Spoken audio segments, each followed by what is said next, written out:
মান Ataullah Malan ফালামি ওয়াদ্দি Jakarta মুসিলালাহু মালহু ইয়াউমাল কিয়ামা ওয়া সুজা আকরা লাহু জাবিবাতানি তাওয়াকু ইয়ামাল কিয়ামা।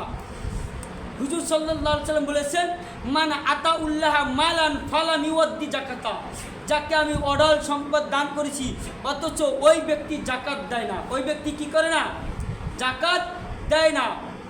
সুজা ও আকরা, এবং ওই ব্যক্তির জন্য কিয়ামতের ময়দানে তার জন্য সেভ করা হয়েছে, যাচাই করা হয়েছে বিষাক্ত সাপ। কি সাপ? বিষাক্ত সাপ।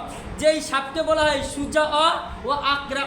মনে রাখবেন, পৃথিবীর জমিনের যেই সাপ, এই সাপকে আরবিতে বলা হয় হায়াতুন। কি বলা হয়? হায়াতুন। আর কবরের জমিনের সাপকে বলা হয় সুজা ও আকরা। তার গায়ের ভিতরে কাঁটা থাকবে। তার গায়ের ভিতরে কি থাকবে?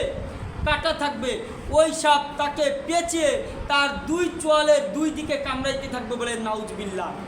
এই কবরের জমিনের সাপ, কিয়ামতের ময়দানের সাপ, আপনার জাহান্নামের সাপগুলোর সম্পর্কে বলা হয়েছে, এই পৃথিবীর জমিনে যদি তারা নিঃশ্বাস ফেলতো, এই নিঃশ্বাসের কারণে পৃথিবীর মাসজিদ থেকে মাগরিব পর্যন্ত, শিমুর থেকে জুনুম পর্যন্ত পৃথিবীর জমিনের সমস্ত গাছপালা, তরু লতা, সমস্ত পাহাড় পর্বতগুলা জ্বলে পুড়ে সারখার হয়ে যেতে পারে নাউজুবিল্লাহ।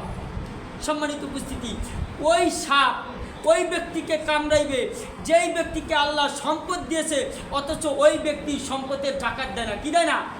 সম্পদের জাকাত তারা আদায় করে না। ওই মাল কিয়ামতের ময়দানে বলবে, আনা মালুকা ও আনা কানজুকা। তুমি মনে করেছো আমি সাধারণ কোনো সাপ? না, আমি সাধারণ কোনো সাপ নয়, আমি পৃথিবীর জমিনের কোনো সাপ নয়, আমি ওই ব্যক্তি, তোমাকে আল্লাহ সম্পদ দিয়েছে, তুমি জাকাত দাও নাই।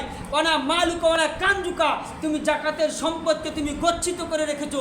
আমি তোমার সেই জাকাতের সম্পদ আজ আমি তোমার নিকটে আমি সাপ রূপে ধারণ করেছি, তোমাকে আমি ধ্বংসন করার জন্য, তোমাকে আমি নৈরাশ করে দেওয়ার জন্য। বলেন নাউজুবিল্লাহ।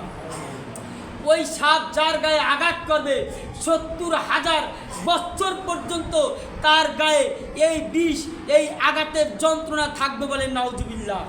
সম্মানিত উপস্থিতি, ইবনে মাজার কিতাবের ভিতরে এসেছে, যেই ব্যক্তি জাকাত দেয় না, এই জাকাত প্রথা বন্ধ হয়ে যাওয়ার কারণে আল্লাহর রহমতের বৃষ্টি বন্ধ হয়ে যায়। বলেন নাউজুবিল্লাহ। কি হয়ে যায়? এই বৃষ্টি বন্ধ হওয়ার একমাত্র কারণ হচ্ছে জাকাত আদায় না করা। বাংলাদেশের ভিতরে যেই সমস্ত ব্যক্তিরা ধনাঢ্যবান রয়েছে, এরা যদি হিসাব করে জাকাত দিত, তাহলে বাংলাদেশের গরিব মানুষগুলোর উপরে ফরজ হয়ে যেত, তারাও পরের বছরে জাকাত দিতে পারতো। বলেন সুবহানাল্লাহ। তাহলে আমরা কি করি না? জাকাত আদায় না করার কারণে আজ আমাদের নিকটে রহমতের বৃষ্টি হয় না। এই রহমতের বৃষ্টি বর্ষণ বন্ধ হওয়ার আরেকটা কারণ হচ্ছে আমাদের সমাজের ভিতরে সুদ, ঘুষ, জেনা, ব্যভিচার, পিতামাতার সাথে অন্যায়, অত্যাচার, অবিচার, শিশু ধর্ষণ, এই ধরনের বড় বড় জঘন্য কাজের কারণে আজ আমাদের থেকে রহমতের বৃষ্টি বন্ধ হয়ে গেছে।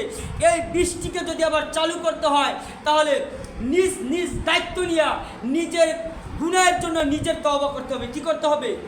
গুনার জন্য